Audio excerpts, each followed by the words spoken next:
enjoying a city tour on a bus. In this case, it's one of those open top tour buses. So we're enjoying the view of Trafalgar Square, St. Martin in the Fields Church, and some of the other landmarks here, the great lions at the foot of the column of Lord Nelson in Trafalgar Square, passing along the beautiful architecture of London. It's a mix of old and new, with Lord Nelson towering above it all on his soaring column. At the northeast corner of Trafalgar Square, you'll see the classic church spire of St. Martin in the Fields, which became the model for perhaps thousands of later churches. There's a nice cafe in the basement with a lot of reasonably priced choices. The National Gallery, one of the world's great art museums, is adjacent to the church on the north side of Trafalgar Square.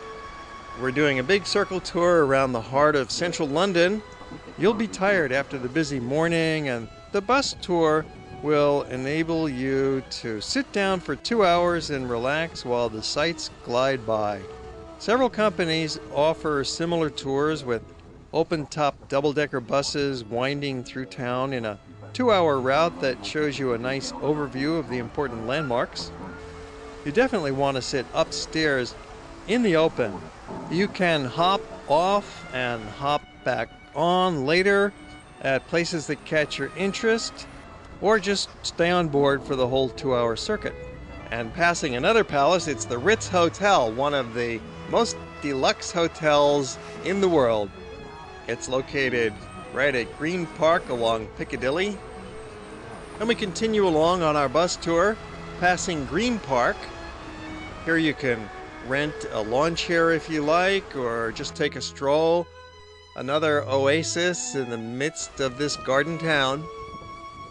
This tour just takes about 3 hours, and it's fun. You can get on and off the bus if you want to. You really get a good view from those open-top buses. Highly recommended, especially on a nice day like this. We're driving along the street called Piccadilly, which ends at the Wellington Arch, a memorial to the great general who defeated Napoleon at Waterloo and later became Prime Minister of the country and was later disgraced for his anti-democratic leanings. Going past Apsley House, which is where Lord Wellington retired to after the Battle of Waterloo. And it's right around the corner from Hyde Park, the beautiful, huge green lawn in the middle of London. Hyde Park is like New York's Central Park. They even have horseback riding here. Well, this bus tour takes you all over town. Now we're passing through the neighborhood behind Buckingham Palace over by Victoria Station. That's a very busy transit hub, and there's a number of decent hotels. You cannot actually buy a property without a... And the bus tours are narrated throughout by London guides who are characters, and they tell you some about the history of the place as you go by and point out the various landmarks.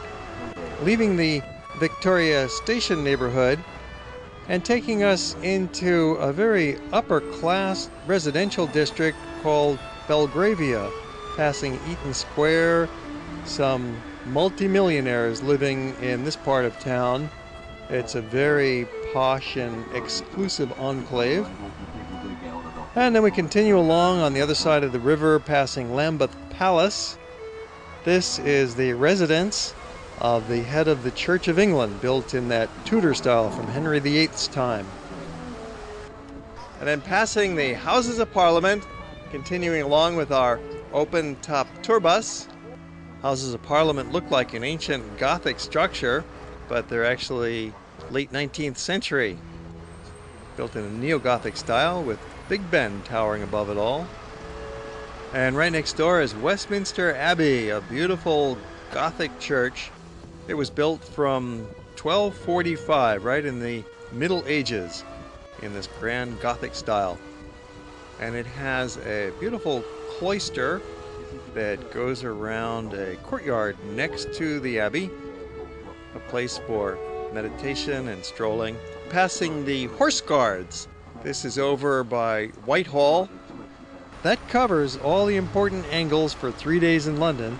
But if you are still game for more, you could easily spend another week or an entire lifetime exploring the many other fascinating neighborhoods, the museums, and outlying districts of one of the world's greatest cities. Crossing over Tower Bridge. The tower is the oldest building in London. It was first built for William the Conqueror back in 1080. And it makes another nice scenic spot to get off the bus, take some pictures. The Tower of London is a must for anybody interested in history and medieval castles.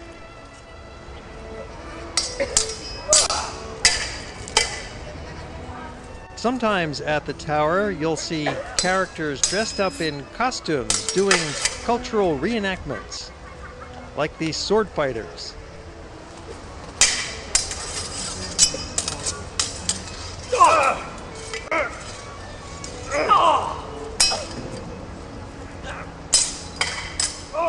The tower makes a nice climax to our trip to London, and actually it's the grand finale of our tour, for the trip is now over.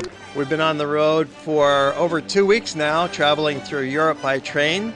We started out in Rome, went up to Florence and Venice, Lucerne, Paris, and now we're in the final destination in London. It's time to wind it down, folks, and head home. We're going to be loading ourselves onto the tour bus now for our transfer out to Heathrow Airport and the flight back home to Hawaii. At least it looks like we're all planning to go back home to Hawaii, reluctantly perhaps. Guess who's going to be last checking out? But we gotta go. The trip is coming to an end, but before we leave, let's hear from some of our travelers and see how they enjoyed the trip. 60,000 steps in, I think it was half a week. And we saw everything, and you can go off on your own. It's a lot of fun.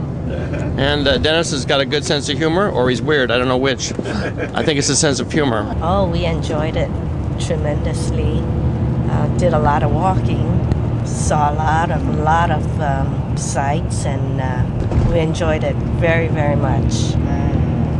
Enjoyed every city that we went to. Great tour.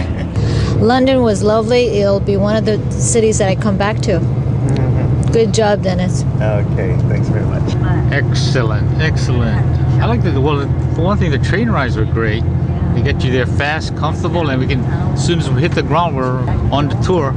I think we covered every major spot there is, plus some, because we're able to walk around. Having you as a guide, really, I mean, your expertise, I can't believe you can remember so many things. And then your enthusiasm to really rubs off on those things. So we enjoyed it completely. And we're ready for the next one too.